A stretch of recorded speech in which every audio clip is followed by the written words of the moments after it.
दीवानगी पार्ट 7 को सुनने से पहले पार्ट 6 को जरूर देखें। हर्ष का दिल जोरों से धड़का। स्नेहा। उसने सर उठाकर देखा, सामने स्नेहा खड़ी थी। वह खुद को रोक ना सका और जाकर उसके गले लग गया। स्नेहा, मेरी स्नेहा, आखिर तुम मिल गई। मैं कितना लकी हूँ। और देखो, मैंने तुम्हारी बात भी मानी।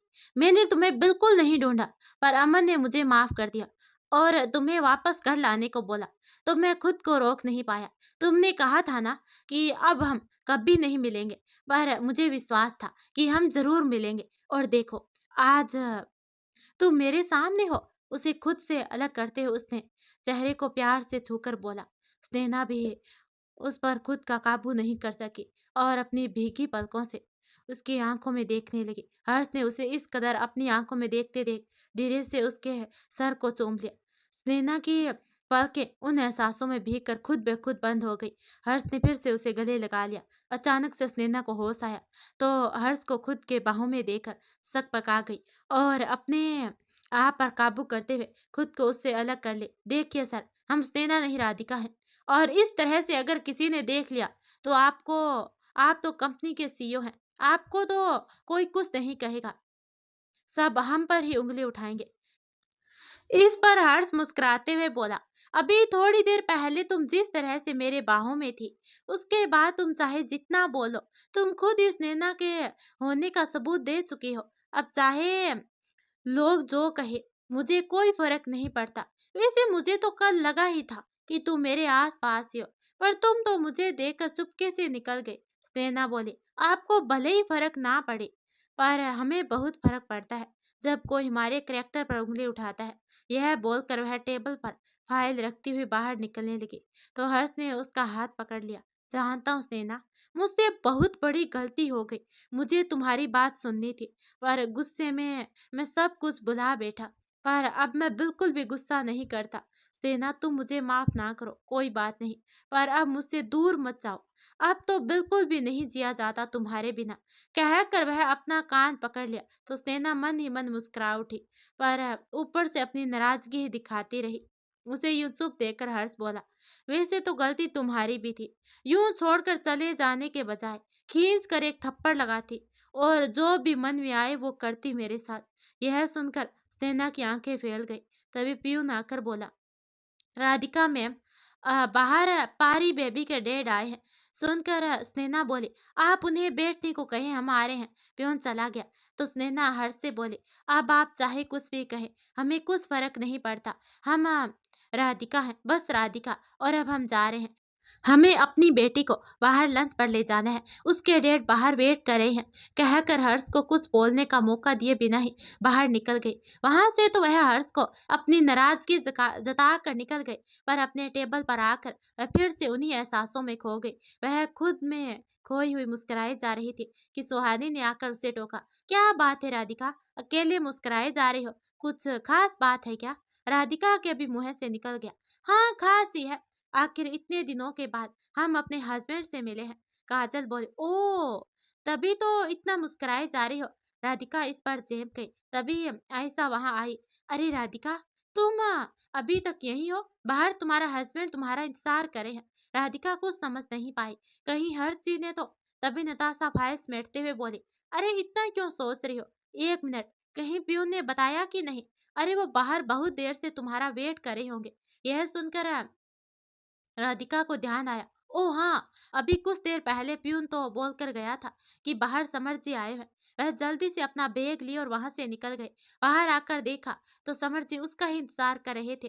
राधिका ने कहा, ओ सॉरी समर जी, हमें लगा कि आप नहीं आएंगे। फिर मन ही मन सोचे, बिल्कुल सही समय पर आए, वरना अगर और थोड़ी देर हम हर्ष जी के पास रुक जाते तो खुद पर से अपना कंट्रोल खो देते। वैसे भी अब तक तो पूरे ऑफिस में हल्ला हो चुका होगा कि पारी के फादर आए हैं। समर बोला, राधिका जी, वो आंटी जी ने बताया कि किस तरह से पारी आपसे अटैच्ड है, तो मुझे यहाँ आना सही लगा।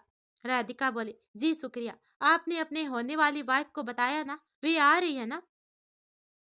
राधिका बोली, समर जी देखिए, हमने इस तरह से आपकी होने वाली वाइफ को बुला लिया। आप प्लीज इसका बुरा मत मानना। हमें तो बस इतना चाहते हैं कि आपके साथ साथ वो भी पारी से घुलने मिलने की कोशिश करे, ताकि आप लोगों को आगे कोई दिक्कत ना हो। फिर वो गाड़ी में निर्मला जी के पास बैठ गए। समर भी ड्राइविंग सीट पर बैठकर गाड़ी को पारी के स्कूल की ओर मोड़ दिया। उधर हर्ष अपने केबिन में बैठा मुस्कुरा रहा था।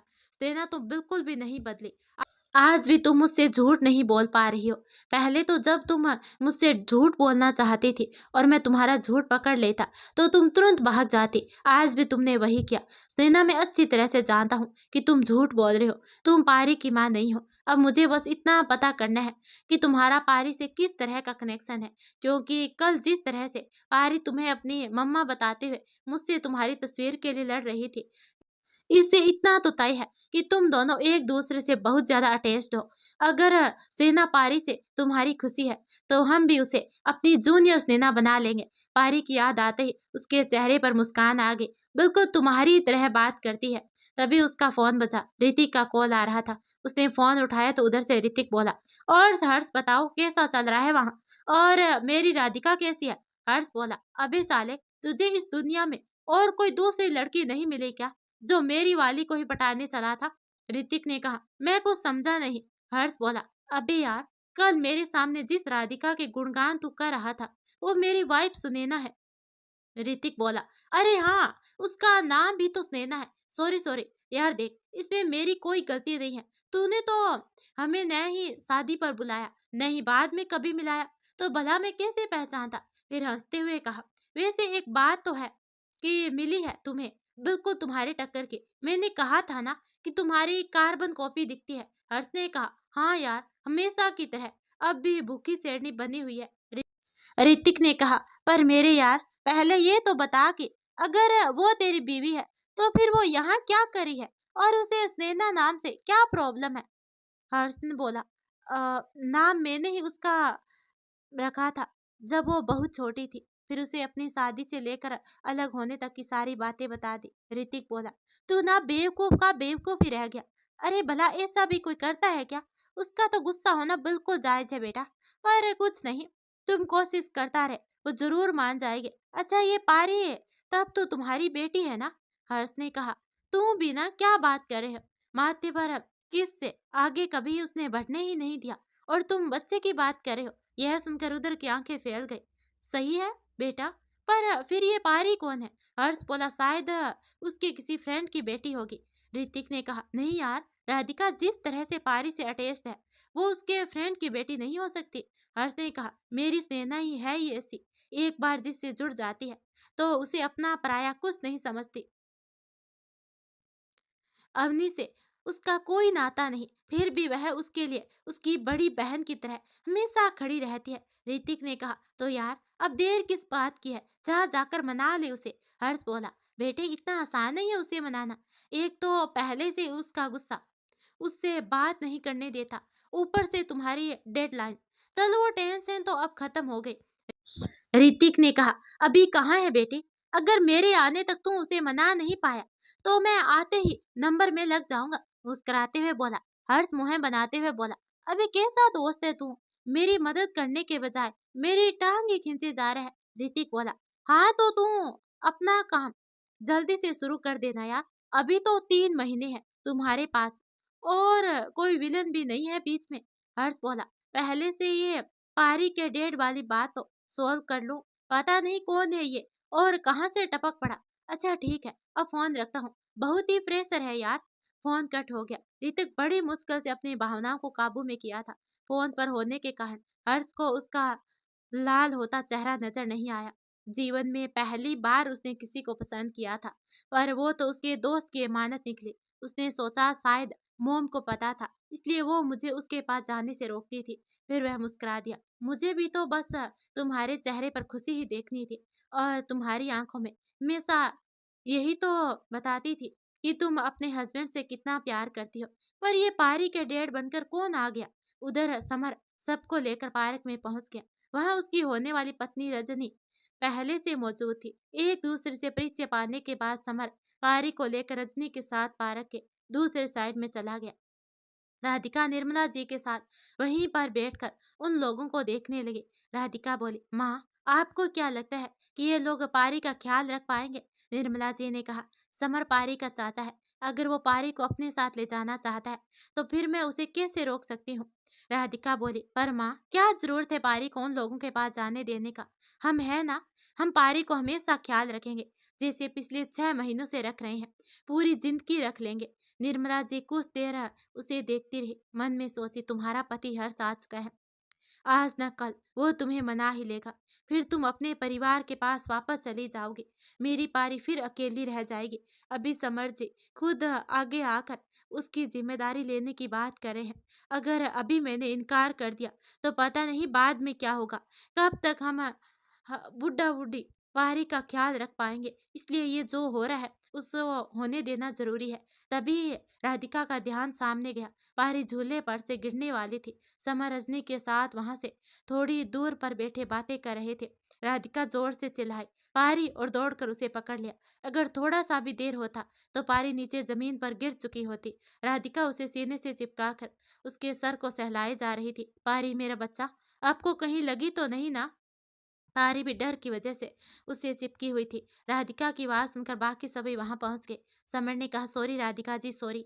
वो हमारा ध्यान बात करते हुए पारी से हट गया था। It's totally my fault. मुझे पारी का ध्यान रखना चाहिए था। पारी के सर पर हाथ फेरते हुए बोला। रजनी ने कहा, इट्स ओके समर जी, इसमें इतना पैनिक होने की जरूरत नहीं है। पारी को कुछ हुआ तो नहीं ना? उसे भी तो अपना ख्याल रखना चाहिए। अब इतनी भी छोटी नहीं है वो। समर यह सुनकर कभी राधिका को देखता जो पारी की कुछ ना होते हुए भी उसके लिए इतनी परेशान थी, तो कभी अपने होने वाली पत्नी को, जिसे यह पता था कि पारी समर के भाई की आखिरी निशानी है, वह समझ नहीं पा रहा था कि क्या करे। निर्मला जी राधिका का सर सहलाते हुए बोली, राधिका अब पारी ठीक है, चलो हम लोग घर चलते हैं। राधिका बोली, जी माँ चलिए। समर सबको घर छोड़ दिया। राधिका पारी को लेकर अंदर चली गई। समर ने निर्मला जी को रोकते हुए कहा, आंटी आज के लिए मैं काफी शर्मिंदा हूँ। निर्मला जी बोली, कोई बात नहीं बेटे, अपनी तरफ से अपनी पूरी कोशिश तो की। अब हर लड़की राधिका तो नहीं हो सकती कि बिना कोई संबंध होते हुए भी उसका ख्याल रख सके। फिर रजनी बेटी के भी अपने कोई अरमान होंगे। समर बोला, बट आंटी मैंने सोचा कि जिससे पारी भी मेरे पास रह जाएगी, पर और उसके उसके माँ का प्यार भी मिल जाएगा। निर्मला जी उसको देखते हुए पूछी, क्या? समर बोला, आंटी जी राधिका जी जिस तरह से पारी का केयर करती है, अगर मैं उससे शादी कर लूं तब तो पारी को अपने पास रख सकूंगा ना। दोस्तों, मैं आपसे एक बात कह रही थी, प्लीज जरा ध्यान से सुनना। इस चैनल पर यह लास्ट पार्ट ही आएगा। टेक्निकल इश्यू है, इसीलिए इस पर नहीं आ पाएगा। इस कहानी के अगला पार्ट डालने के लिए हमने एक नया चैनल बनाया है, उसको आप सब्सक्राइब कर लो। कल से उस चैनल पर ही कहानी आएगी, इस पर नहीं। अगर इस चैनल पर 1000 सब्सक्राइबर इस कहानी के खत्म होते ही हो गए तो मैं एक नई कहानी लेकर आऊंगी। मेरे पास एक तैयार पड़ी है, बहुत ही अच्छी स्टोरी है वो। मैंने कमेंट में एक लिंक दिया है, उस पर क्लिक करके आप सब्सक्राइब कर लेना और अपने दोस्तों को भी शेयर करना। मसूदा जी ने कहा, नहीं बेटा यह नहीं हो सकता। समर बोला, लेकिन आंटी क्यों नहीं हो सकता? राधिका जी आज न कल किसी से तो शादी करेगी ही ना। आप एक बार उनसे बात करके तो देखिए, शायद पारी के लिए वो मुझसे शादी करने के लिए तैयार हो जाए। आखिर में वो भी तो पारी की खुशी ही चाहती है ना। निर्मला जी बोली, हाँ यह सच है कि राधिका पारी की खुशी चाहती है, पर उसका भी तो अपना परिवार है और वह शादीशुदा है। कुछ दिनों में वह अपने घर लौट जाएगी। समर यह सुनकर चौंक गया। सॉरी आंटी, मुझे नहीं पता था, पर उसके जाने के बाद हमारी पारी को कौन देखेगा? इस पर निर्मला जी उदास होते हुए बोली, जब तक हमारे इस बूढ़े शरीर में जान है हम पारी का ख्याल रख लेंगे। फिर आप तो बीच बीच में आकर देखते ही रहेंगे ना, हो जाएगा सब कुछ ठीक। यह सुनकर समर वहां से चला गया। निर्मला जी भी चिंतित हो गई। उन्होंने धीरे से कहा, पता नहीं मेरी पारी की किस्मत में क्या लिखा है। इन 6 महीनों में राधिका जिस तरह से पारी को संभाल रही थी, मैं पारी के लिए निश्चिंत सी हो गई थी, और जब से हर्ष सी आई है तो मेरी समझ में नहीं आ रहा। राधिका एक ना एक दिन तो अपने घर चली जाएगी। बस इसीलिए तो मैं चाहती थी कि समर पारी को अपना ले। तभी बगल से हर्ष निकलकर उसके आगे आया। आंटी, अगर राधिका पारी की माँ बन सकती है तो मैं जीवन भर उसका डेट बनने के लिए तैयार हूँ। मैं पारी को लीगली अडॉप्ट करना चाहता हूँ। और हाँ, मुझे पता चल गया है पारी आपकी बेटी कनिष्का जी की बेटी है और किस तरह से राधिका ने पारी को संभाला है। इसलिए आप पारी की चिंता ना करें। निर्मला जी हर्ष की ओर अविश्वसनीय भरी नजरों से देखते हुए बोले, पर आपका परिवार? हर्ष ने कहा, आंटी मेरा परिवार में किसी को भी इस पर कोई आपत्ति नहीं होगी, बल्कि वे तो इन सारी परिस्थितियों को जानने के बाद खुद मुझे इसकी सलाह दे देंगे। इस पर निर्मला जी उसके सर पर हाथ फेरते हुए बोले, किन शब्दों में तुम्हारा धन्यवाद करूं बेटा, तुमने तो मेरी सारी चिंता दूर कर दी। हर्ष बोला, नहीं आंटी जी, आप ऐसा मत बोलिए, पर अगर हाँ फिर भी आप मुझे धन्यवाद करना चाहती है तो स्नेहा को मनाने में मेरी हेल्प कर दीजिए। निर्मला जी हंसते हुए बोले, वो तो मुझे करना ही पड़ेगा क्योंकि अब आप मेरे दामाद जो हो। और हाँ, सॉरी बेटा, वो कल मैं तुम्हें सच नहीं बताया, मैं डर गई थी। हर्ष हंसते हुए बोला, इट्स ओके आंटी जी, मैं आपकी बात समझ सकता हूँ। अब आप घर जाइए, वरना स्नेहा ने अगर आपको मेरे साथ देख लिया तो आप पर भी गुस्सा होगी। वैसे मेरी शेरनी का ख्याल रखने और मुझे पारी जैसी प्यारी सी डॉल देने के लिए शुक्रिया। और हाँ आंटी, मेरा फ्लैट भी इसी कॉलोनी में है। और उन्हें अपने फ्लैट का नंबर बता दिया।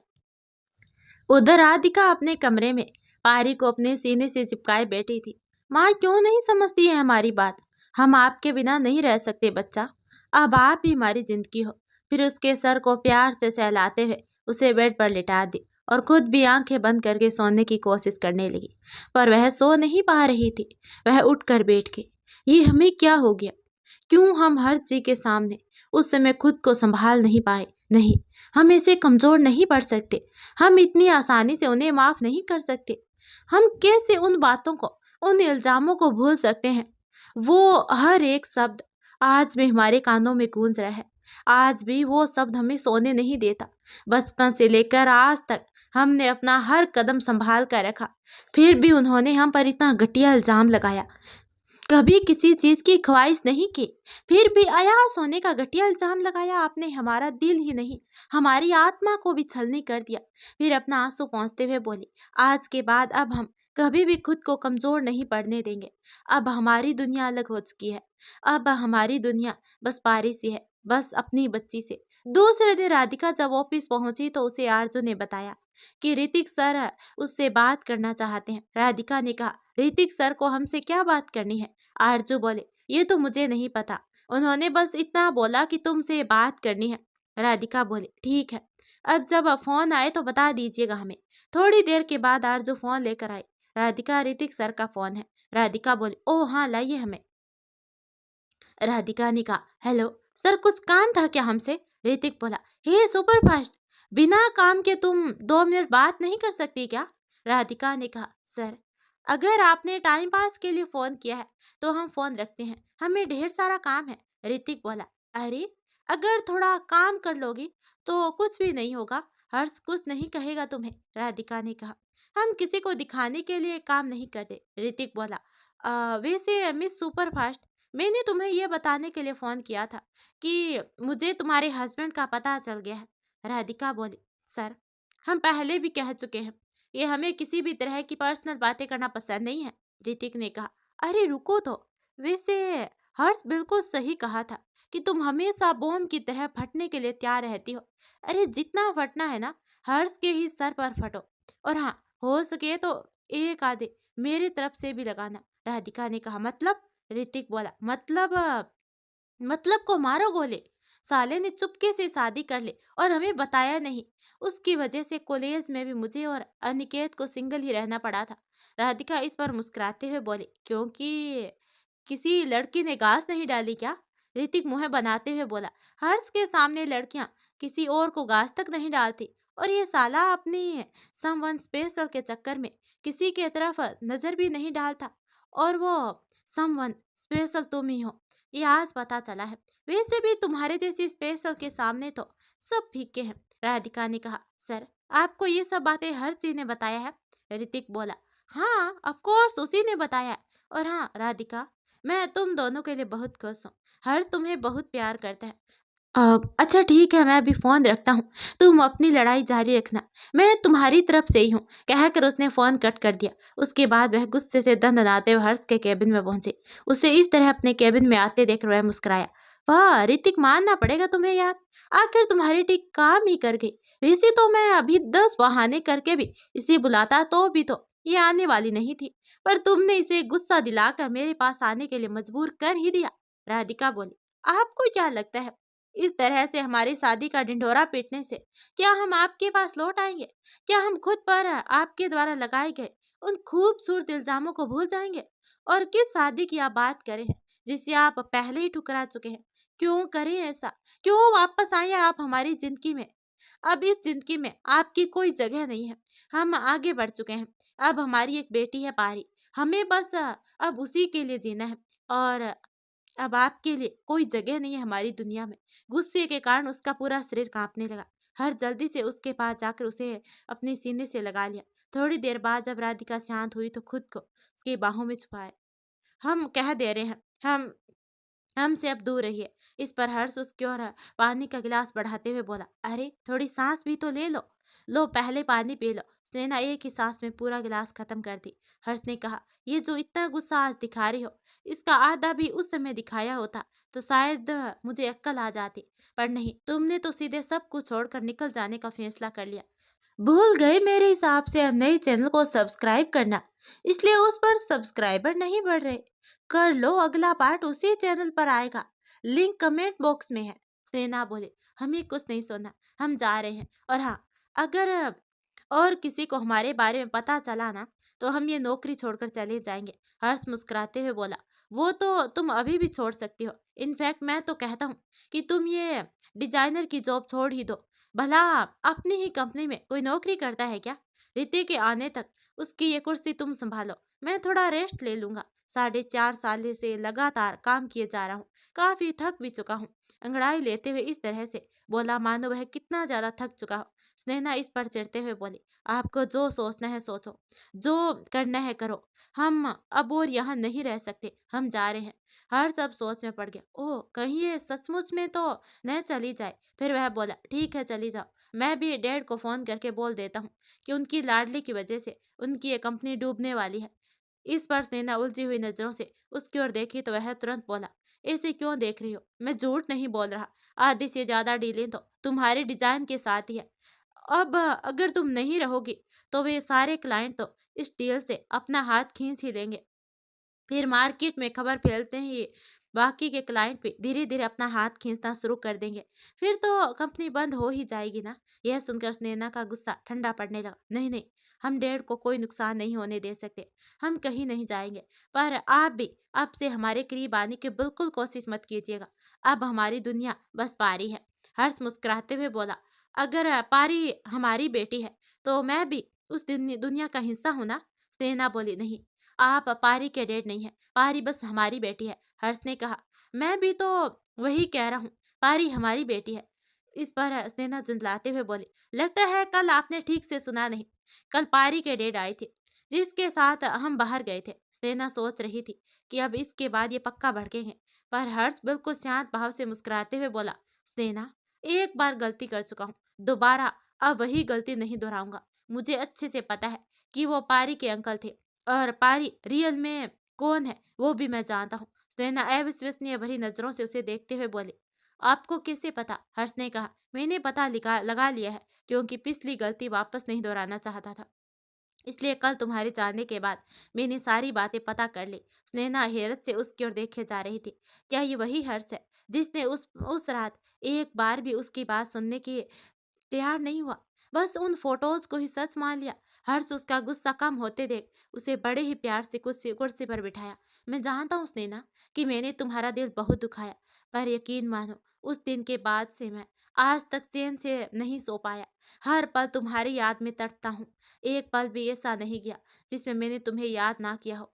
अपनी उस गलती की सजा आज तक भोग रहा हूँ, और तुम जब तक चाहोगी मैं उस गलती की सजा पाने के लिए तैयार हूँ। बस अब छोड़कर जाने की बात मत करना, वरना अब शायद मैं भी नहीं जी पाऊंगा तुम्हारे बिना।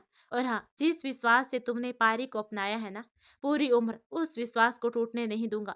पारी हमेशा हमेशा एंजल बनकर हमारे साथ रहेगी। स्नेहा बिना कुछ कहे धीरे से अपना हाथ छुड़ाकर वहां से निकल गई। उसके यूं चले जाने पर हर्ष बोला, भले ही तुम मुझसे नाराज हो, पर प्यार अभी भी कुछ कम नहीं है मेरे लिए तुम्हारे दिल में। तुम्हें आज भी मेरी उतनी ही फिक्र है जितनी पहले हुए करती थी। बस अपने गुस्से के आड़ में उसे छुपाए बैठी हो, और तुम्हारे उस गुस्से को एक न एक दिन में मिटा कर ही रहूंगा। सेना गुस्से में अपने टेबल पर बैठी बड़बड़ाई जा रही थी। पता नहीं खुद को क्या समझते हैं। उनकी इन मीठी मीठी बातों से हम वो कड़वी यादों को भूल जाएंगे? कभी नहीं। हम बस डेट की वजह से रुक गए हैं, वरना अभी के अभी यह नौकरी छोड़कर चले जाते, फिर ढूंढते रह जाते हमें। इन्हीं के कारण तो हम अपने भाई से भी इतने दिनों तक दूर रहे। पता नहीं अमन कैसा होगा। और डेट भी ना भेजना था तो अमन को भेज देते यहाँ। इन्हें क्यों भेज दिया? पक्का इन्हें कहीं से पता लग गया होगा हमारे बारे में, इसलिए ये यहाँ यहाँ आए हैं। हम सब समझते हैं। आज तक इन्होंने खुद के आगे किसी को कुछ नहीं समझा है, पर हम भी इतनी आसानी से हार नहीं मानने वाले। इस बार इनकी बातों में हम नहीं आएंगे, बिल्कुल भी नहीं। मनाते रहे जितना मनाना है, हम तो नहीं मानने वाले हैं। और पारी के लिए हम अकेले ही काफ़ी हैं। हम ही उसके अम्मा और पापा दोनों हैं। हमें किसी की कोई ज़रूरत नहीं है। शाम में हर्ष पारी से मिलने पार्क आ गया। हर्ष भी पारी पीछे-पीछे निर्मला जी के पास आ गया और उनका पैर छूते हुए बोला, आंटी कैसी हैं आप? निर्मला जी ने कहा, हम ठीक है, पर आप यहाँ? हर्ष बोला, वह हम पारी से मिलने आए थे। निर्मला जी यह सुनकर हर्ष की ओर देखी तो हर्ष ने हाँ में सिर हिलाया।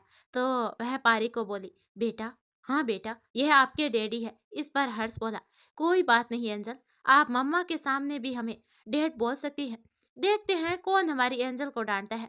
हर्ष ने पारी को अपने फोन में स्नेहा के फोटो निकाल कर देता है। पारी बड़े गौर से स्नेहा की फोटो देख रही थी। तभी उसे अमन की फोटो नजर आई तो वह चिल्ला उठी, अरे ये तो अमन मामू है, इनकी भी फोटो आपके पास है? इस पर हर्ष चौंक गया। क्या आप इनको जानते हैं?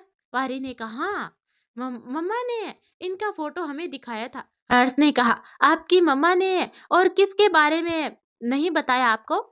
इस पर पारी सोचते हुए बोली, "अ, उन्होंने हमें एक अकड़ू अंकल के बारे में बताया था। हर्ष मन ही मन सोचा, वाह स्नेहा वाह, सबको दादा दादी मामू सब कुछ बता दी और मुझे बनाई अकड़ू अंकल। पहले मना तो लूं, फिर इसका हिसाब लूंगा। अकड़ू अंकल। वह सोचते सोचते ही मुंह बनाने लगा। हर्ष इस हंसते हुए बोला, एंजल, अब आपकी मम्मा ही आपको इस अंकल की फोटो दिखाएगी। आप सबकी दुआओं की वजह से मैं पूरी तरह से नहीं, फिर भी अब ठीक हूँ। हर्ष को अमन का फोन आया। भाई, आप वहां जाकर भूल ही गए क्या? एक बार भी फोन नहीं किया। स्नेहा मिली कि नहीं? हर्ष ने कहा, ओह सॉरी अमन, मैं तो भूल ही गया तुम्हारी बहन के चक्कर में। अमन ने कहा, इसका मतलब भाई की बहन मिल गई? तो अब कब आ रहे हो उसे लेकर? रुको भाई, मैं ऐसा करता हूँ कि कल आ रहा हूँ। मुझसे अब बर्दाश्त नहीं होगा, मुझे जल्द से जल्द उससे मिलना है। हर्ष ने कहा, अरे रुको तो पूरी बात भी सुन लो। तुम अभी मत आओ, मैं जब तक ना बुलाऊं। अमन बोला, क्यों भाई? इस पर क्यों? और स्नेहा कैसी है? उसने मेरे बारे में पूछा नहीं? हर्ष ने कहा, शांत शांत, वह बिल्कुल ठीक है। इनफैक्ट पहले से ज्यादा लड़ाकू हो चुकी है और गुस्सा तो उसके नाक पर ही रहता है। अमन अमन ने कहा, मैं कुछ समझा नहीं भाई। हर्ष ने कहा, अमन, वह मुझसे बहुत नाराज है, पर थोड़ा वक्त दो, मैं उसे जरूर मना लूंगा। और हाँ, तुम्हारा शक सही था, वह हमारी ही कंपनी में राधिका सिंह के नाम से काम कर रही है। फिर उसे सारी बात बता दी। फिर हंसते हुए बोला, और सब तो ठीक है, पर उसने परी को तुम सबके बारे में ठीक ठाक बताया। तुम्हें मामू, रिया को आंटी, मॉम डैड को दादी दादू, पर केवल मेरा ही मजाक बना दिया, मुझे अक्कड़ू अंकल बना दिया। गनीमत है कि मेरा फोटो नहीं दिखाया। यह सुनकर अमन हंसने लगा। भाई, क्या अच्छा नाम दिया स्नेहा ने आपको, अकड़ू। और हंसने लगा। हर्ष ने कहा, हंस लो दोनों भाई बहन मिलकर। मेरा जितना मजाक बनाना है बना लो, मेरा भी टाइम आएगा तब मैं बताऊंगा तुम लोगों को। अमन ने कहा, सॉरी सॉरी भाई। अच्छा यह बताइए, पर ये सचमुच में बहुत क्यूट है क्या? हर्ष ने कहा, हाँ बहुत क्यूट है, एंजल है मेरे लिए। उसी के कारण तो मैं स्नेहा से मिल पाया हूँ, इसलिए तो मैं उसे एंजल कहता हूँ। अम्मा ने कहा, अब आप इतना बोल रहे हो तो मेरा भी मन करता है परी से मिलने का। मान जाओ ना भाई, मैं कल आता हूँ, बस दूर से ही देखकर चला आऊंगा। हर्ष ने कहा, नहीं बोला ना, अभी मत आओ। तुम्हें क्या लगता है तुम आओगे और उसे पता नहीं चलेगा? अमन ने कहा, ठीक है भाई, जैसा आप कहें। उधर राधिका किचन में रात के खाने की तैयारी कर रही थी और परी उसके आगे पीछे घूम रही थी। राधिका ने कहा, क्या बात है बच्चा, आप नानी माँ के साथ जाकर टीवी देखे ना, यहाँ आपको चोट लग जाएगी। परी ने कहा, मम्मा हमें आपसे कुछ पूछना है। राधिका उसे गोद में उठाते हुए वहीं स्लैब पर बिठा दिया। हाँ तो पूछो, हमारी प्रिंसेस को क्या पूछना है हमसे? परी ने कहा, मम्मा मेरे सारे फ्रेंड के डेड है, पर मेरे डेड कहाँ है? राधिका ने कहा, आज अचानक से आपको डेड की कैसे याद आई? परी ने कहा, मम्मा आज पार्क में एक अंकल मिले थे, उन्हें देखकर हमें डेड की याद आ गई। मुस्कुराते हुए बोली तो राधिका उसे समझाते हुए बोली, कितनी बार बोला है आपको, अनजान लोगों से बात नहीं करनी चाहिए, और आप हमारी बात क्यों नहीं मानते आजकल? इस पर परी बोली, सॉरी मम्मा कहकर हंसते हुए वह नानी के पास भाग गई। तभी वहीं से वसुधा जी ने उसे आवाज लगाई, राधिका बेटा आज एक मेहमान आने वाले हैं, तो उनके लिए खाना बना लीजिए, और हाँ थोड़ा खीर भी बना लीजिएगा। राधिका ने कहा, कौन है माँ वह गेस्ट, कोई खास है क्या? वसुधा जी बोली, हाँ बेटा खास ही है, पार्क में मिले थे हमें, परी से भी उनके अच्छी खासी दोस्ती हो गई, तो हमने उन्हें रात के खाने पर बुलाया है। राधिका ने कहा, ठीक है माँ, पर अनजान लोगों से थोड़ा कम ही मतलब रखिए, एक अनजान को यूं घर पर डिनर के लिए बुलाना सही नहीं लगता हमें। सुधा ने कहा, नहीं बेटा वह अनजान नहीं है, बहुत ही भला बच्चा है, जब आएंगे तो तुम मिल लेना, तुम्हें भी अच्छा ही लगेगा। राधिका ने कहा, ठीक है माँ कहकर वह खाने की तैयारी करने लगी। कुछ देर के बाद राधिका अपने कमरे से निकली तो हॉल में कोई परी के साथ खेल रहा था और ब्रजेश जी और वसुधा जी से बातें किए जा रहा था। परी नजर परी की नजर जब राधिका पर पड़ी तो वह दौड़कर उसके पास आ गई। मम्मा मम्मा यह देखो डेड हमारे लिए कितने सारे चॉकलेट लाए हैं। राधिका आश्चर्य में पड़ गई और उसे देखने लगी कि परी किसे डेड बुला रही है। तभी उसकी नजर सामने मुस्कुराते हुए हर्ष पर पड़ी और उसके मुंह से निकल गया, आप? इस पर वसुधा जी बोली, राधिका आप इन्हें जानते हैं? सब राधिका की ओर देखने लगे तो राधिका बोली, नहीं माँ हम इन्हें नहीं जानते, हम खाना लगाते हैं कहकर वह वहां से जाने लगी तो हर्ष बोला, राधिका झूठ क्यों बोल रही हो?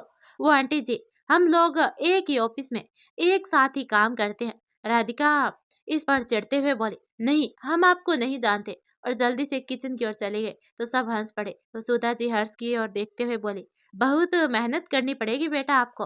हर्ष ने कहा, कोई बात नहीं आंटी, चाहे जितनी मेहनत करनी पड़े, आखिर मैं मनाकर ही दम लूंगा। इस पर ब्रजेश जी मुस्कुराते हुए बोले, हाँ भाई बीवी को मनाना बहुत ही मेहनत का काम होता है।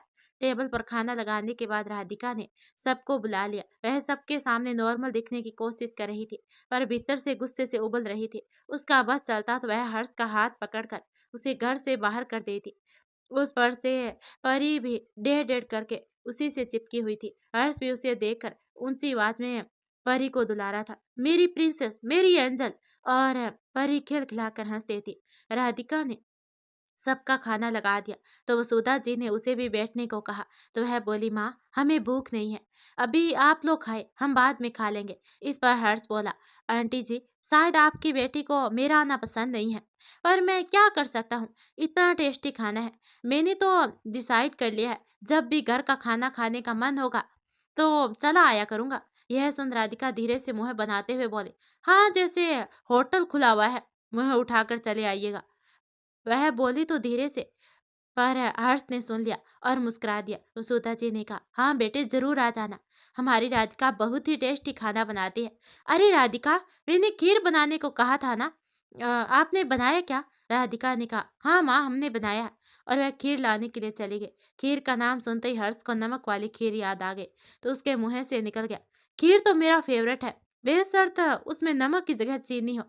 राधिका का तब तक खीर लेकर वहां आ चुकी थी।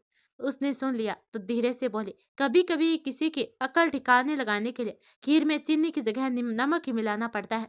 हर्ष खीर का बाउल लेते हुए बोला, इसमें तो नहीं मिलाई हो ना नमक? इस पर राधिका उसे आंख दिखाते हुए बोली, गलती हो गई, मिला देना चाहिए था, कहो तो अभी मिला दो। यह सुन हर्ष मुस्कुराते हुए चुपचाप जल्दी जल्दी खीर खाने लगा। उसे इस तरह से जल्दी जल्दी खाते हुए देख सब हंसने लगे। खाने के बाद डाइनिंग हॉल में बैठकर सब बातें कर रहे थे और राधिका किचन समेट रही थी। हर्ष पानी के बहाने किचन में गया। वह पीछे से सुनैना के कंधे पर हाथ रखा था। वह पलटी। उसने जब हर्ष को अपने करीब देखा तो वह गुस्से से उससे बोली, हमारा पीछा करते करते आप यहाँ तक पहुंच गए। हर्ष ने कहा, मैं तुम्हारे पीछे नहीं आया हूँ, मुझे तो आंटी ने इनवाइट किया था। राधिका ने कहा, और परी को डैड बोलना किसने सिखाया? हर्ष उसके कंधे पर अपनी कोहनी टिकाते हुए बोला, अब तुम ही ने तो कहा था कि परी हमारी बेटी है, तो फिर मुझे तो डैड बुलाएगी ना। राधिका अपने कंधे पर से उसका हाथ झटकते हुए बोली, देखिए, इस तरह बार बार हमारे करीब आने की कोशिश मत कीजिएगा। कहकर वह जाने लगी तो पीछे से हर्ष बोला, तो तुम ही बता दो किस तरह से तुम्हारे करीब आने की कोशिश करूं। वैसे खाना बहुत टेस्टी था। राधिका ये सुनकर अनसुना करते हुए पारी को अपने कमरे में लेकर चली गई। हर्ष भी थोड़ी देर के बाद उन लोगों से विदा लेकर अपने फ्लैट चला गया। दूसरे दिन सुबह जब राधिका उठी तो उसे अपने साइड टेबल पर एक बॉक्स नजर आया। उसने जब उसे खोला तो उसमें वही पायल थी जो हर्ष ने उसे पहनाई थी, पर मुंबई से आते वक्त वह उस पायल को भी वहीं खोल कर आ गई थी। उस पायल को देखकर उसकी आंखें भर आई। उसने आंखों को पोंछ कर जब वह पायल को वापस बॉक्स में रखने लगी तो उसमें उसे एक पर्ची नजर आई। उसने उस पर्ची को खोला तो उसमें सॉरी के साथ स्माइली बना हुआ था, बिल्कुल वैसे ही जैसे उसने एक बार कॉफी के साथ हर्ष को भेजा था। उसने पर्ची को वापस बॉक्स में रखते हुए उसे अपने पर्स में रख ली। पारी को तैयार कर वह उसे स्कूल छोड़ते हुए ऑफिस आ गई और सीधे हर्ष के केबिन में आ गई और वह बॉक्स उसके हाथ में थमाते हुए बोली, आपको एक बार में बात समझ में नहीं आती।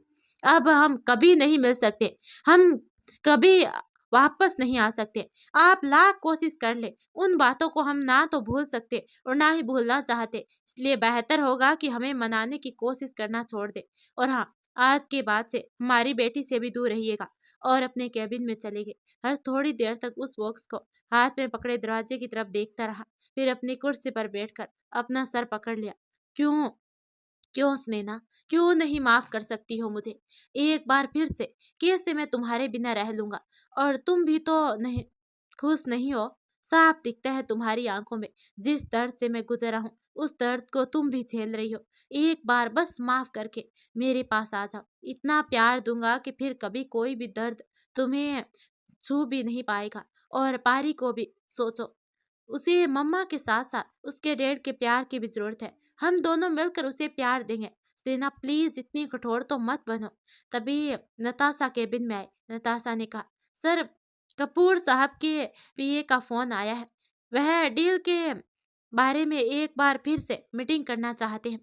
हर्ष ने कहा, ठीक है, टाइम फिक्स करके बता दो उन्हें।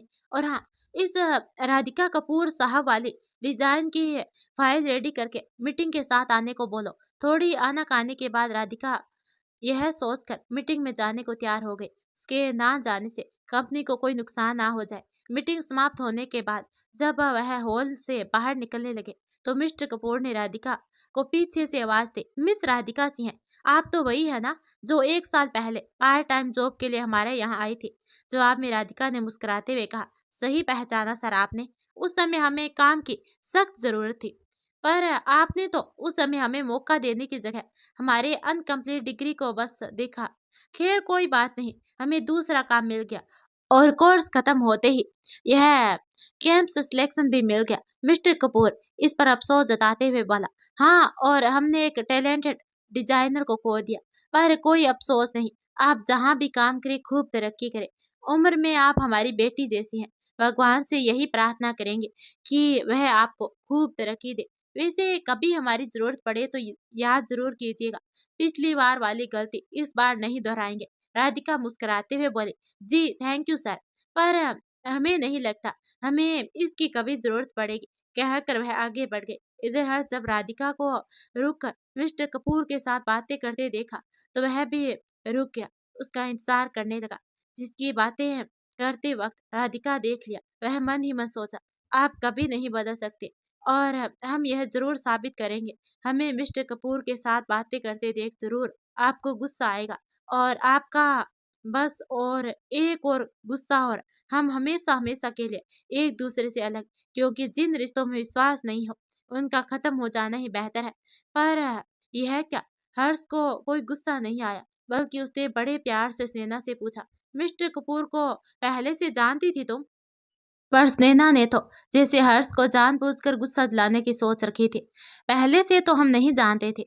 और क्या है ना, ये आपने हमें बताया था कि हम अपने अयाशियों के लिए लोगों से मतलब रखते हैं, तो बस वही कर रहे थे, उन्हें पटाने की कोशिश कर रहे थे। यह सुनकर हर्ष तड़प उठा। प्लीज स्नेहा, मत बोलो ऐसा। नहीं, नहीं, नहीं हो तुम ऐसे। स्नेहा बीच में बात काटते हुए बोली। क्यों ना बोलूं? आप बोले तो सही, हम बोले तो गलत। और हमने कुछ अलग बोला ही क्या है? वही तो बोला है जो आज से 4.5 साल पहले आपने बोला था। बुरा लग रहा है ना यह सब सुनने में? तो जरा सोचिए हम पर क्या बीता होगा, कैसे हमने वो वक्त काटा होगा। कुछ अंदाजा है आपको? हम चुप हैं, चिल्ला नहीं रहे आप पर। इसका यह अर्थ नहीं है कि हम बोलना या चिल्लाना नहीं आता।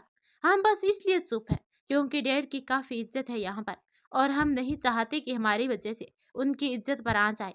क्योंकि हमने यहाँ आते वक्त उनसे वादा किया था कि कभी उनकी इज्जत पर कोई आंच नहीं आने देंगे। हर चौंकिया। इसका मतलब तुम यहाँ हो, यह बात डैड जानते थे? स्नेहा ने कहा। क्या कीजिएगा जानकर?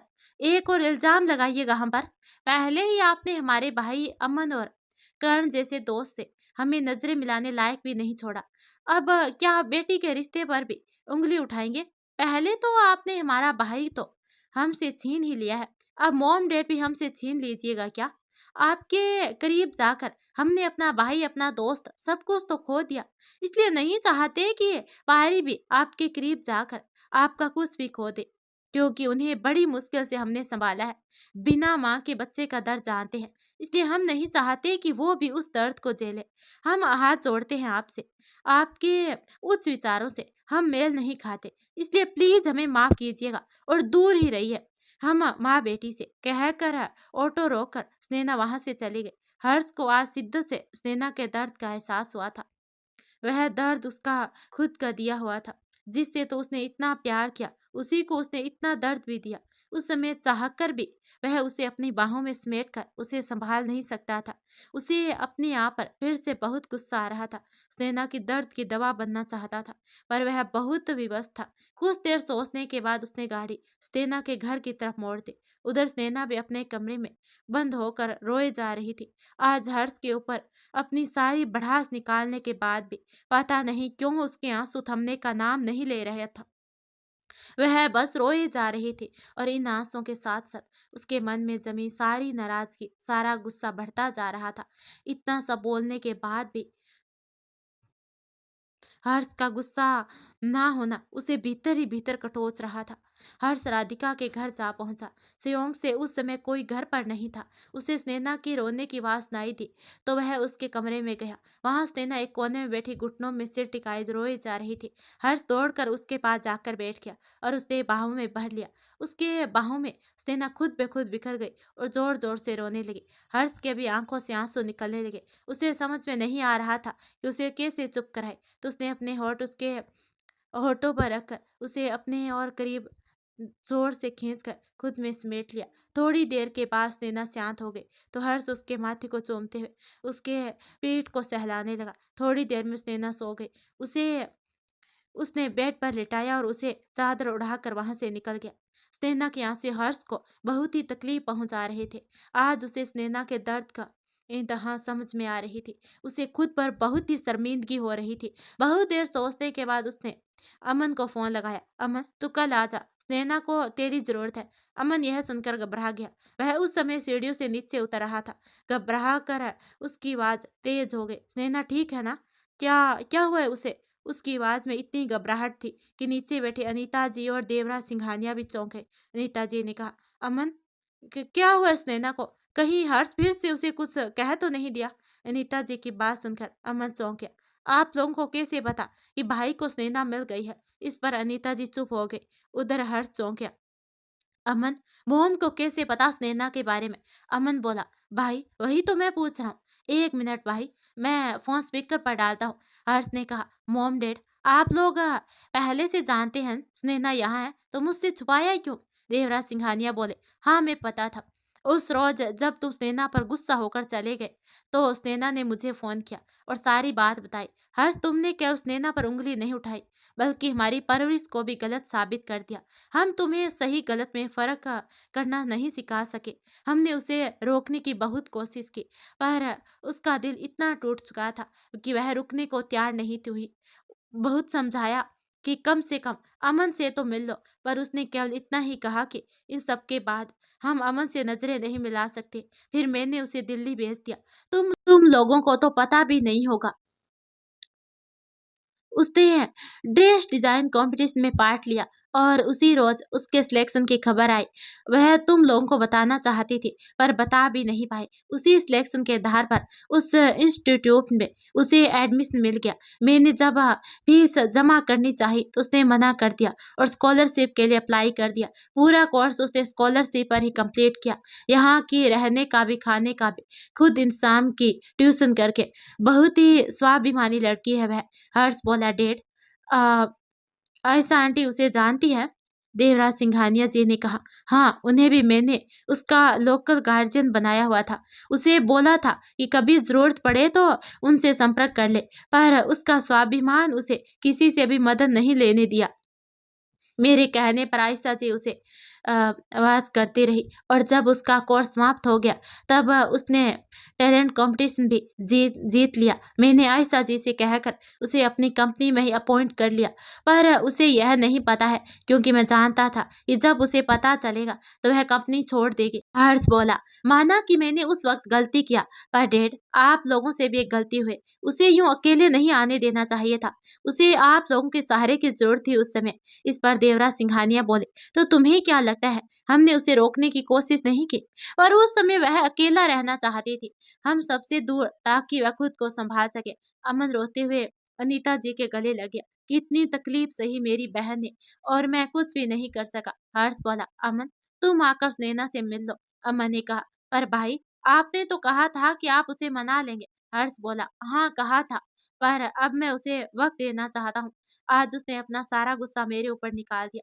उसे इस वक्त तुम्हारे प्यार की जरूरत है, अपने भाई की जरूरत है, तो आ जाओ। और अभी तो मेरे लौटने में समय है ना, तब तक मैं उसे वक्त देना चाहता हूँ, ताकि वह खुद सारी बातें भूलकर मेरे पास आ जाए। अमन ने बोला, ठीक है भाई। दूसरे दिन राधिका ऑफिस नहीं गई। हर्ष का भी मन नहीं लग रहा था। पता नहीं स्नेहा कैसी होगी। फिर भी कामों की वजह से वह रुक गया। इधर अमन अवनी को सारी बात बता दिया और दिल्ली जाने की बात कही तो अवनी बोले, तुम बेवकूफ के बेवकूफ ही रह जाओगे। स्नेहा को अभी तुम्हारी नहीं, भाई की जरूरत है। अभी भी तो उसने अपने मन की भड़ास निकाली है। अभी कुछ समय उसे भाई के साथ गुजारने दो। हम कुछ दिनों के बाद चलेंगे। अमन भी उसकी बातों से सहमत हो गया। उसने हर्ष को फोन कर दिया और बता दिया, भाई, हम नेक्स्ट वीक दिल्ली आएंगे। आप तब तक अपना और स्नेहा का ख्याल रखना। श्याम में हर्ष निर्मला जी के घर आया। वह स्नेहा को देखना चाहता था, पर वह उसके सामने नहीं आ रही थी। वह थोड़ी देर पारी के साथ खेलकर वापस अपने फ्लैट आ गया। वह स्नेहा को एक नजर देखने के लिए बेचैन हो जाता। जब उससे बर्दाश्त नहीं हुआ, तो वह सबके सो जाने के बाद चुपचाप खिड़की के रास्ते से स्नेहा के कमरे में गया। स्नेहा पारी को बाहों में लिए सो रही थी। हर्ष उसके बगल में बैठकर जी भरकर उसे देख लेना चाह रहा था। थोड़ी देर देखने के बाद वह चुपके से अपनी जेब से पाए निकाला और स्नेहा के पैरों में पहना दिया। फिर उसके सर के पास जाकर उसके सर को धीरे से चूमते हुए बोला, मैं तुम्हारा इंतजार करूंगा जब तक तुम चाहोगे, क्योंकि तुम ही मेरी जिंदगी हो। तुम्हारी खुशी के अलावा मुझे कुछ और नहीं चाहिए। और फिर वह वापस चला गया। उसके जाते स्नेहा उठकर बैठ गई। थोड़ी देर आंखें मूंद कर वह अभी की सारी बातें याद करने लगी। फिर आंखें खोलकर अपने पैरों में हर्ष द्वारा पहनी गई पायल देखने लगी। कुछ देर सोचने के बाद उसने वह पायल खोलकर उसे अपने कबड़ में रख दिया और बेड पर आकर पारी को अपनी बाहों में लेकर लेट गई। हर्ष जी, हमें नहीं पता कि आप कितना बदल गए, कितना नहीं। हमें बस यह पता है, आपके करीब जाने पर हम अपनी जान से प्यारे भाई से दूर हो गए। इतने बड़े इल्जाम के बाद हमारी हिम्मत नहीं थी कि हम अमन से नजरें मिला पाए, पर अब हम पारी को नहीं खोना चाहते। हमें डर है फिर से आपके करीब आए तो कहीं इसकी कीमत हमें पारी को खो कर ना चुकानी पड़े। हम अपनी पारी के बिना नहीं जी सकते, इसलिए हमारा आपसे दूर रहना ही बेहतर है। आपको और भी लड़कियाँ मिल जाएगी जीवन साथी के लिए, पर हमें हमारी बेटी दोबारा नहीं मिल पाएगी। इसलिए हम किसी को किसी भी कीमत पर पारी को अपने से दूर नहीं होने दे सकते। वह पारी की ओर देखने लगी। हमारे टूटे हुए मन को पारी ने ही तो अपने प्यार से फिर से जोड़ा था। हम कैसे उस वक़्त को भूल जाएँ जब पहली बार पारी ने हमें मम्मा कहा था। उस वक़्त जो एहसास हमारे मन में जागा था, उसे हम कैसे झुठला दें? हमने अपना बचपन अम्मा के बिना बिताया, इसलिए हम पारी से उसकी माँ नहीं छीन सकते। दूसरे दिन से वह ओपी जाना शुरू कर दी। सब कुछ नॉर्मल सा था। वह हर्ष के सामने जाने से पहले भी बसती थी, अभी वही करने लगी। हर्ष में जब उसके पैरों में पायल नहीं देखा, तो वह उदास हो गया। वह भी अब उसे बिना मतलब का तंग करना बंद कर दिया, बस दूर से ही उसे देखता रहता था। हर शाम वह पारी के साथ बिताने के लिए उसके घर चला जाता था। धीरे धीरे पारी उसके साथ काफी घुल मिल गई थी। स्नेहा चुपचाप अपने कमरे से दोनों को खेलते देखती रहती। वह जब आता तो चुपचाप उसके लिए कॉफी बना कर दे देती, और जब जाने लगता तो वह निर्मला जी को आवाज देकर खाना खाकर जाने का इशारा कर देती। एक अनकही सी चुप्पी दोनों के बीच पसर गई थी। अमन फ़ोन पर सारी खबर लेता रहता। जब सेना की चुप्पी उसे बर्दाश्त नहीं हुई, तो वह रिया के साथ उससे मिलने के लिए दिल्ली पहुंच गया। पर हर्ष ने उसे सेना के इस बारे में बात करने से मना कर दिया। अमन ने कहा, पर भाई ऐसा कब तक चलेगा? उसे नज़र क्यों नहीं आ रहा कि आप अब बदल गए हैं? आपको अपनी गलती का बहुत पछतावा है। हर्ष ने कहा, अमन वह मेरी वजह से बहुत ज़्यादा तकलीफ में है, और मैं अब वह बिल्कुल नहीं चाहता उसकी तकलीफ और बढ़े। उसकी चुप्पी बहुत खलती है। मुझे तो यह भी पता नहीं कि वह अब भी मुझसे गुस्सा है या नहीं, पर जो भी हो, मैं अब उसे किसी भी तरह से फ़ोर्स नहीं करना चाहता। अगर वह मुझसे दूर रहकर भी खुश है, तो वही सही। अपने मरते दम तक मैं बस का उसका इंतज़ार करूँगा। उसकी आँखों से आँसू आ गए। अमन और अवनी को स्नेहा का एड्रेस बताकर वह वहाँ से निकल गया। अमन अवनी को लेकर स्नेहा के घर पहुंचा। बेल बजने पर निर्मला जी ने गेट खोले। पहले तो वह उन दोनों को नहीं पहचाने, फिर गौर से देखने पर वह बोले, कहीं आप अमन और अवनी तो नहीं हो? अमन ने कहा, हाँ आंटी, मैं अमन हूँ, स्नेहा का भाई। इतने में पारी की नजर अमन पर पड़ी। वह चिल्लाते हुए दौड़कर आए, अमन मामू, अमन मामू, और उससे लिपट गई। अमन भी आगे बढ़कर उसे गोद में उठाकर गले से लगा लिया। निर्मला जी उन दोनों को भीतर बुलाए। अमन और अवनी उन्हें प्रणाम करते हुए बोले, हमें स्नेहा से मिलने आए हैं। निर्मला जी ने कहा, आओ बैठो, मैं अभी स्नेहा को बुलाती हूँ। इधर अवनी आश्चर्य में थी। पारी हम लोगों को कैसे पहचान गए? निर्मला जी बोली, राधिका ने इसे मोबाइल पर तुम लोगों की तस्वीर दिखाई थी, इसलिए यह तुम्हारे पूरे परिवार को पहचानती है। तब तक स्नेहा भी वहां आ गई थी। स्नेहा अमन और अवनी को देखकर ठिठक गई। उसे समझ में नहीं आ रहा था कि वह आगे जाए कि नहीं। अमन की नजर जैसे ही स्नेहा पर पड़ी, तो वह दौड़कर उसके गले लग गया। बड़ी होने का इतना दोस्त दिखाओगी कि मुझसे बिना मिले भाग गई। एक बार भी मेरे बारे में नहीं सोचा कि मैं कैसे रहूंगा तुम्हारे बिना। जब तक तुम मुंबई में थी, कोई ऐसा दिन नहीं बीता जब मैंने तुमसे बात नहीं किया हो। फिर जब साथ रहने लगी, तो तुम्हें देखे बिना मेरा दिन शुरू नहीं होता, और तुम बिना सोचे समझे चली गई। एक बार भी नहीं सोचे कि तुम्हारे बिना तुम्हारा भाई कैसा रहेगा। और रोने लगा। स्नेहा भी उसे कसकर पकड़ते हुए रोने लगी। अवनी की भी आंखें गीली हो गई। अवनी ने कहा, ओए भर्त मिलाप हो गया हो तो मैं भी हूँ, मुझे भी हिसाब किताब बराबर करना है। यह सुनकर वे दोनों अलग हुए, तो अवनी जाकर जोर से एक थप्पड़ स्नेहा के गाल पर बैठा दी। स्नेहा अपना गाल सहलाते हुए आंखें फाड़े अवनी को देख रही थी।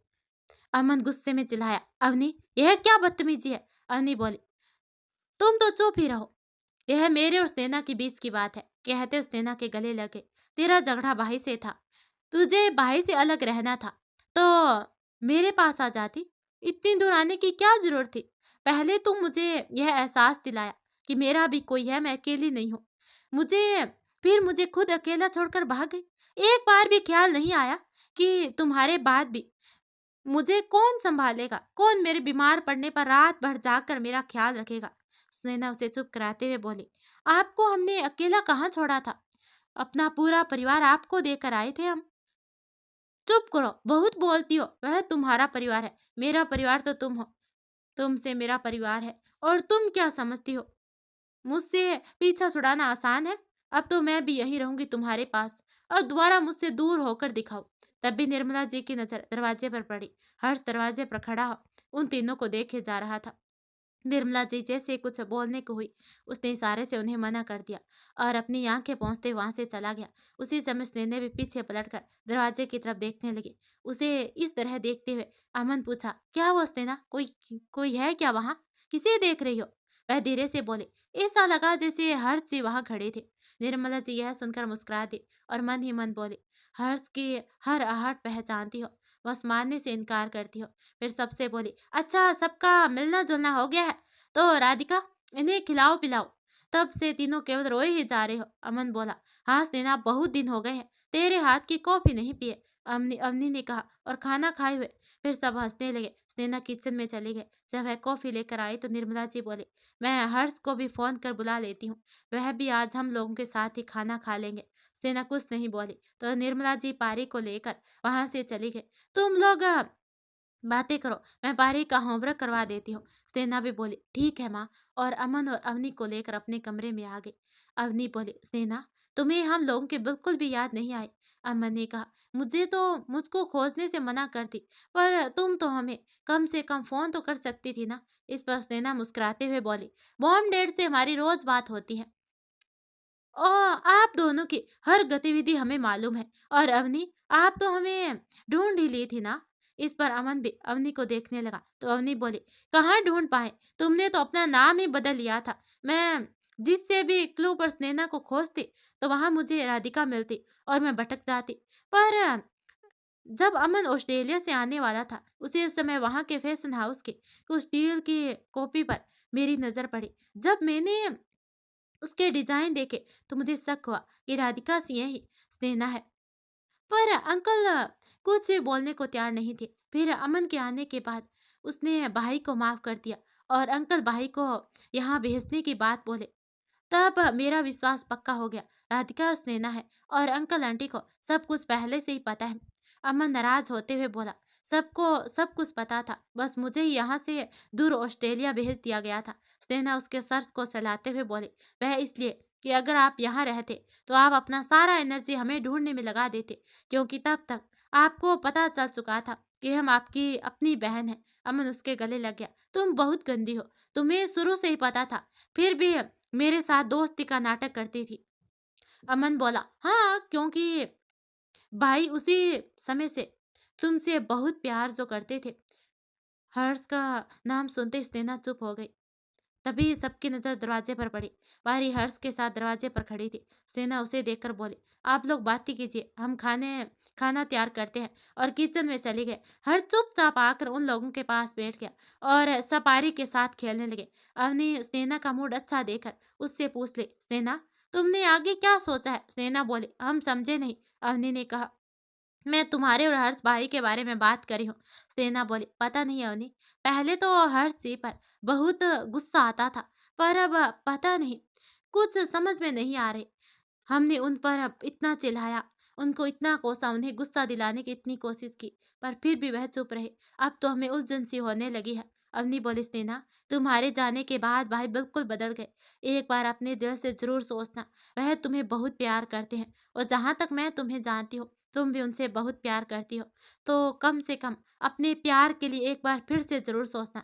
स्नेहा इस पर कुछ नहीं बोली, चुपचाप आंख बंद कर ली। वह बहुत उलझन में थी। अवनी भी उसे इस तरह से चुप देख कर सो गई। तो आखिर अब स्नेहा क्या फैसला लेगी? क्या वो अब वापस हर्ष के साथ घर आएगी या फिर अपनी जिद पर अड़ी रहेगी? और अब पारी का क्या होगा? क्या स्नेहा पारी को अपने साथ रखेगी या फिर पारी के नाना नानी पारी स्नेहा को नहीं देंगे? ये जानने के लिए कहानी का अगला पार्ट जरूर सुनना।